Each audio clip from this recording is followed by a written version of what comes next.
जी अस्सलाम वालेकुम दोस्तों, कैसे हैं? उम्मीद है आप लोग सब खैर आफियत से होंगे। आज का एक बहुत नैरो किस्म का सेशन रहा through out the day. Market एक टाइम पे 1000 पॉजिटिव भी रही, लेकिन एक प्रॉफिट टेकिंग जनरेट हुई और फिर नीचे से दोबारा से एक बाइंग आई और 572 पॉइंट प्लस के साथ मार्केट क्लोज हो गई। अभी मार्केट का इंडेक्स जो स्टैंड कर रहा है वो 1,15,844 पे स्टैंड कर रहा है। और जो मार्केट में एक अच्छी बात जो हमें नज़र आ रही है कि थोड़े से वॉल्यूम बढ़ते हुए नज़र आ रहे हैं। दोस्तों आज हम बात करेंगे माड़ी के ऊपर, उसके ऊपर क्या डिविडेंड के हवाले से सिचुएशन डेवलप होने वाली है, और मज़ीद कुछ स्क्रिप्ट्स हैं दोस्तों के, वो भी डिस्कस करेंगे। और साथ में एक पॉलिटिकल डेवलपमेंट जो हो रही है उसके हवाले से बात करेंगे। कुछ अहम ख़बरों के ऊपर भी अपना एक रिव्यू देंगे। गोइंग फारवर्ड उस पर क्या मार्केट के इम्पेक्ट हो सकते हैं।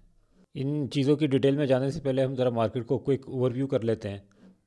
दोस्तों अगर मार्केट के पाई चार्ट की बात कर रहे हैं तो होमोजीनियस किस्म की परफॉर्मेंस रही है। और ये हमेशा से देखा है हमने कि जब भी इस बोर्ड मीटिंग्स अनाउंसमेंट होने लगती हैं तो उससे पहले मार्केट इसी तरीके से रिएक्ट करती है। ये कोई नया रिएक्शन नहीं है इसका, इसी तरीके से आपको हर साल नज़र आता है। और आने वाले दिनों में भी इसी तरीके से मिक्स मैच किस्म का नज़र आएगा। यहाँ पे आपको हम दोबारा रिमाइंड करा दें, हमने एक डिविडेंड ट्रिक की अपनी एक वीडियो बनाई थी। अगर आप लोग उसके ऊपर काम करते हैं तो बहुत अच्छा है, क्योंकि ये काफ़ी ज़्यादा इफ़ेक्टिव होगी इस टाइम के ऊपर, ख़ास तौर पे बैंकिंग सेक्टर के अंदर। Oil and gas exploration companies में भी आपको मिला जुला रुझान नज़र आया। माड़ी के ऊपर हम बात करेंगे। फर्टिलाइज़र में भी एग्जैक्टली यही डिविडेंड मूव की वजह से कर रहा है। एंग्रो होल्डिंग के हवाले से हम पहले ही डिस्कस कर चुके हैं कि ये अपना एक बॉटम लगा के वापस 230 की तरफ रवा दवा है। आप हमारी जुमे वाले दिन वाली वीडियो देख लीजिएगा, आपको उसमें क्लैरिटी मिल जाएगी। और बाकी सब में भी मिक्स एंड मैच किस्म की सिचुएशन रही है। गोइंग फारवर्ड आपको इनमें भी इसी तरीके से मिला जुला रुझान नज़र आएगा। दोस्तों पिछले कई सेशन से हमारे फोकस में सिर्फ 3 सेक्टर हैं जिनकी हम बात कर रहे हैं, और अपने ग्रुप में भी इसके हवाले से बात करते हैं। आप इसमें सबसे पहले सीमेंट सेक्टर, जिसका हमने कहा आप देखेंगे कि सेल्स बढ़ती नज़र आएगी। फार्मा का हमने आपसे जिक्र किया है, और ऑटो का। इससे ऊपर हमारा मुसलसल फोकस रहा है, और अब काफ़ी टाइम भी उसके अंदर निकल गया है। तो आप लोगों के पास अगर इनकी होल्डिंग है तो बहुत अच्छा किया हुआ है। आज आपने देखा कि सिटी फार्मा ने भी इसी तरीके से अच्छा परफॉर्म किया है। सरल में भी आपको एक्टिविटी नज़र आई, और वही स्टॉक परफॉर्म कर रहे हैं जिसमें अब मूव ड्यू है और जो परफॉर्म नहीं कर पाए थे। ये मैं बात कर रहा हूँ सीमेंट सेक्टर के हवाले से। कंपनी वाइज बात करें तो Engro holding, FFC, MEBL, Searle, Maple Leaf Cement and so on so forth सब पॉजिटिव नज़र आए, और यही आपको देखेंगे कि कल भी परफॉर्म करते हुए नज़र आएंगे। नेगेटिव कंट्रीब्यूटर में मारी, system, PSO, PPL and so on so fourth अब सरे फेरेस रहा है। माड़ी के ऊपर हम बात कर लेते हैं। मार्केट में अभी कोई अपसेट नहीं है। अब आपने दो चीज़ों पे नज़र रखनी है, एक पॉलिटिकल डेवलपमेंट के ऊपर जो कि इंटरनेशनल पॉलिटिक्स से लिंक है, और दूसरा आईएमएफ का प्रोग्राम। मार्केट के चार्ट की बात करें तो ओवरऑल अभी तक इसने उसी चैनल के अंदर ही है, ब्रेक नहीं किया। जब चैनल को ब्रेक कर लेगी तो हम इसको पॉजिटिव मोमेंटम समझेंगे। लेकिन अच्छी बात यह है कि अपने जो लेवल 1,14,000 से ऊपर ही है, और वॉल्यूम में इजाफा कर रहा है, बहुत अच्छी बात है ये भी। तो मार्केट में एक नैरो बाउंड की एक्टिविटी है, लेकिन वॉल्यूम बढ़ रहे हैं, तो कोई इसमें घबराहट की बात नहीं है। इसी तरीके से ये हर दफ़ा रिज़ल्ट सीज़न में यही होता है। ख़बरों की तरफ नज़र डालें तो 27 जनवरी को एसबीपी की मॉनेटरी पॉलिसी का ऐलान होने वाला है, जिसमें हम एक्सपेक्ट कर रहे हैं कि बहुत भी ज़्यादा गिरा तो 11% तक आएगा, और हमारा लेवल भी यही था। आप लोगों ने इस पर नज़र रखनी है। 11% तक आ जाता है तो इसका मतलब यह है कि कोई सरप्राइज़ नहीं नज़र आएगा, क्योंकि मार्केट ऑलरेडी इसको डिस्काउंट कर चुकी होगी। और हम अपनी पिछली वीडियोस में आप लोगों को बता चुके हैं कि 11% के बाद मार्केट में इंटरेस्ट रेट को फेज़ आउट हो जाना चाहिए। अभी के लिए ये बहुत हैं। अगर इससे सरप्राइज़ किस्म का डिक्लाइन आया तो sudden boom and bast type की सिचुएशन भी क्रिएट हो सकती है। एक और न्यूज़ जो कि हम समझते हैं फ्यूचर में इम्पेक्ट कर सकती है पॉजिटिव वे में, कि फाइनेंस मिनिस्टर साहब जो हैं वो वर्ल्ड इकोनॉमिक फोरम में जा रहे हैं। 2 टियर एजेंडा लेके बात करेंगे लोगों से, जिसमें एक डिजिटल पाकिस्तान और इन्वेस्टमेंट इन पाकिस्तान, मतलब दो फ्रंट के ऊपर बात हो रही है कि आप एक इन्वेस्टमेंट करें, दूसरा जो है कि पाकिस्तान को डिजिटल ब्रेक थ्रू मिले। इसकी वजह से हम गोइंग फॉरवर्ड एंटिसिपेट कर सकते हैं कि पाकिस्तान लेड आईटी फर्म्स जो हैं उनको कुछ रूम मिलेगा इंटरनेशनली। दोस्तों पॉलिटिकल साइड पे आप लोगों ने जो नज़र रखनी है वो इस अहम डेवलपमेंट के ऊपर रखनी है कि इसके बाद वो पाकिस्तान को लेके क्या स्टांस होगा इनका। आज इनकी ओथ टेकिंग सेरेमनी होने जा रही है, उसके बाद हम देखेंगे कि वो फॉरेन पॉलिसी में पाकिस्तान कहाँ है उनके लिए, और पॉलिटिकल जो अभी एग्जिस्टिंग रिजीम है उसको वो कहाँ देखते हैं। तो आने वाले दिनों में ये न्यूज़ जो है ये काफ़ी ज़्यादा प्रिवेल करेगी मार्केट के अंदर, इंक्लूडिंग आईएमएफ रिव्यू। जी तो दोस्तों ज़रा कुछ स्क्रिप्ट की बात कर लेते हैं। पहले हमसे बात की गई है नेशनल रिफाइनरी लिमिटेड की। आप देखें कि नेशनल रिफाइनरी लिमिटेड जो है वो कप एंड हैंडल टाइप की एक फॉर्मेशन दे रहा है, जिसमें अभी आपने क्या करना है कि इसको 275 के स्टॉप लॉस के साथ होल्ड करना है और आगे इसको टारगेट करना है 320 से 325 के दरमियान, इवन 330 के दरमियान भी। हाँ, अगर आप लोगों ने कोई इसमें फ़्रेश एंट्री लेनी है तो मैं भी एक आपको इस पे मना करूँगा, अभी आप ना लीजिएगा जब तक ये आपको 300 से ऊपर क्लोजिंग ना दे दे।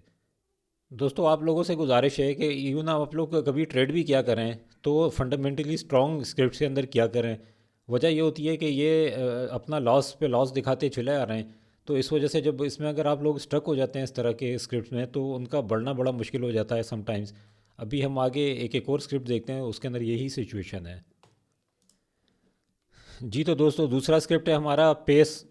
दोस्तों आप लोगों से जिस तरह भी हमने बात की थी कि हमेशा फंडामेंटली स्ट्रॉन्ग स्क्रिप्ट्स के अंदर ही ट्रेड किया करें।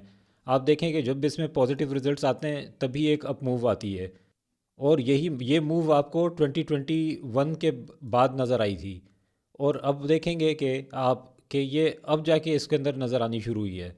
मतलब ये है कि ये अपने एग्जिस्टिंग रेट पे 4 साल बाद आया है। अब अगर कोई जिसने स्टॉप लॉस नहीं लिया और वो यही समझता रहा कि आज बढ़ेगा कल बढ़ेगा, तो उस बेचारे के तो पैसे की वैल्यू भी गिर गई और कुछ मिला भी नहीं। अब ये जिन हजरात के पास भी है वो इसके अंदर 6.5 का स्टॉप लॉस रखें और इसको ट्रेल करते रहें। देखें पैसे आप चाहे फंडामेंटली स्ट्रॉन्ग स्टॉक में लगाएं चाहे पेनी स्टॉक्स में लगाएं, return in terms of percentage same ही आता है। सिर्फ और सिर्फ फंडामेंटली स्ट्रॉन्ग स्टॉक में आपको ये एक सेफ्टी आती है कि वो आपको एक जगह पे मूव दे देता है। फॉर एग्जांपल मैं आपको अभी हपको की बात कर लेता हूँ। हपको के अंदर जब आईपीपीस का इशू क्रिएट हुआ तो वो 150 से वापस आया, 95-98 तक आ गया और इवन 89 तक भी चला गया था। फिर उसके बाद से वो मूव करता हुआ दोबारा 140-142 पे टच किया कर दिया उसने। तो उसमें एक स्टोरी थी, फंडामेंटली स्ट्रॉन्ग है, हेवी वेट स्क्रिप्ट है, तो वो अपनी जगह पे वापस जल्दी आ गया। अगर इसमें आप फंस जाते, अभी मैंने जैसे आपको पिछले दिखाया कि 2021 में अगर कोई इंसान फंसा है तो वो जाके 2025 में निकला है, अगर वो स्टॉप लॉस नहीं ले सका तो। एक तो जो ट्रेडर्स नज़र आते हैं वो स्टॉप लॉस लेने की आदत डालें, और दूसरा फिर वो फंडामेंटली स्ट्रॉन्ग स्टॉक के अंदर ही काम किया करें। या तो अगर आपने इस तरह के स्टॉक में काम करना है तो उसके अंदर कोई स्टोरी देखें करें साउंड, जिसको आप लोग खुद वेरीफाई भी कर रहे हैं। अभी मैं ठट्टा सीमेंट की बात कर लूँ या इवन फ्लाइंग सीमेंट की भी बात कर लूँ, तो आपने देखा कि उन्होंने ठट्टा सीमेंट के अंदर सोलर पैनल का इंस्टॉलेशन की हुई थी, जिसमें उन्होंने इनपुट कॉस्ट कम की अपनी, और उसी से वो 17-18 पे चल रहा होता था उस टाइम पे, और फिर वो आपको 200 से भी ऊपर निकलता हुआ नज़र आ गया। कुछ भाइयों ने गेल की भी बात की है, इसको दोबारा डिस्कस कर देते हैं, हमने लास्ट टाइम भी डिस्कस किया था। देखें अब ये जो फॉर्मेशन दे रहा है ना, ये डिस्ट्रीब्यूशन की फॉर्मेशन दे रहा है। इसके अंदर अभी अगर आप लोगों ने नई एंट्री लेनी है तो आप लोग अवॉइड ही करें तो बेहतर है। मैंने आपको लास्ट टाइम फ्राइडे की वीडियो में बताया था कि उस स्टॉक जिसका फ्री फ्लोट कम होता है वो बहुत जल्दी मैनिपुलेट होता है। आप देखें कि ये जो है ना ऊपर ऐसा लगता है इस तरह की फॉर्मेशन में कि यहाँ पे लाके माल चिपका दिया गया है। अब ये दोनों एंगल के ऊपर जा सकता है, या तो ये एकदम से किसी से छुड़ाया भी जा सकता है या तो ये ऊपर की तरफ, लेकिन इसके जो फॉर्मेशन बता रही है वो ये बता रही है कि ये ऊपर इसकी डिस्ट्रीब्यूशन फेज़ बन गया है। तो आप लोग नई एंट्रीज में ना लें, जो हैं वो इसकी ही क्लोजिंग को स्टॉप लॉस बना के चलें तो ज़्यादा बेहतर है। जी तो दोस्तों माड़ी की बात कर लेते हैं। इसके बारे में भी आज काफ़ी पूछा गया है कि रिज़ल्ट की इसकी अनाउंसमेंट होने वाली है और इसमें खामोशी कैसे हो गई है। तो हम आपको बता दें कि ये खामोशी जो है ये किसी तूफ़ान का पेशखेमा बन सकती है। अभी तो आप ये देखें ट्रेडिंग के हवाले से कि इसमें ये एक कंसोलिडेशन कर रहा है और ये इसी चैनल के अंदर मूव करता हुआ नज़र आ रहा है आपको। आपने क्या करना है, इसके यहाँ पे बॉटम में आपने इसको बाई कर लेना है और इसका स्टॉप लॉस आपने प्लस 611 615 का रखेंगे और इसको फिर इसी तरीके से ट्रेल करेंगे हम। लेकिन ये उससे बहुत ज़्यादा चांसेस है कि इससे पहले ही यहाँ पे ये घूम जाएगा और ऊपर की तरफ जाएगा। दोस्तों अब बात कर लेते हैं कि आने वाली बोर्ड मीटिंग में ये इसका डिविडेंड की क्या सिचुएशन बन सकती है। दोस्तों पहले तो आप ये देखें कि आलमोस्ट इसकी हर हिस्ट्री में यही रहा है कि इसने हाफ ईयरली डिविडेंड दिया है। तो इससे हमें एक ये कंफर्ट तो आ जाता है कि इसने हाफ ईयरली डिविडेंड कुछ ना कुछ तो देना ही है। अब सवाल ये पैदा होता है, क्या ये 100 रुपये के आसपास डिविडेंड देगा या कुछ और होने वाला है। तो दोस्तों आप ये लोग ये जहन में याद रखिएगा कि इसके ऑलरेडी बोनस शेयर्स इशू हो चुके हैं 800%। इसका मतलब है जो पहले लेने वाले थे ईपीएस जो डिस्ट्रीब्यूट हो रही थी वो अगर एक में हो रही थी तो अब वो 9 शेयर्स के अंदर जाके होगी। एक वो जो ऑलरेडी था और 8 उसके ऊपर जो उसको मिले हैं। तो इसके लिए ना मैं ज़्यादा चौनियाँ अठनियाँ जमा नहीं करने वाली बात कर रहा, मोटी मोटी बात कर रहा हूँ। इसको सीधा सीधा उठाएं विद मार्जिन ऑफ सेफ्टी 9 से डिवाइड कर लें। तो दोस्तों वो फिगर तकरीबन 10 रुपये से ऊपर की बनती है। अब क्या ये 10 रुपये देगा इतना बड़ा शेयर?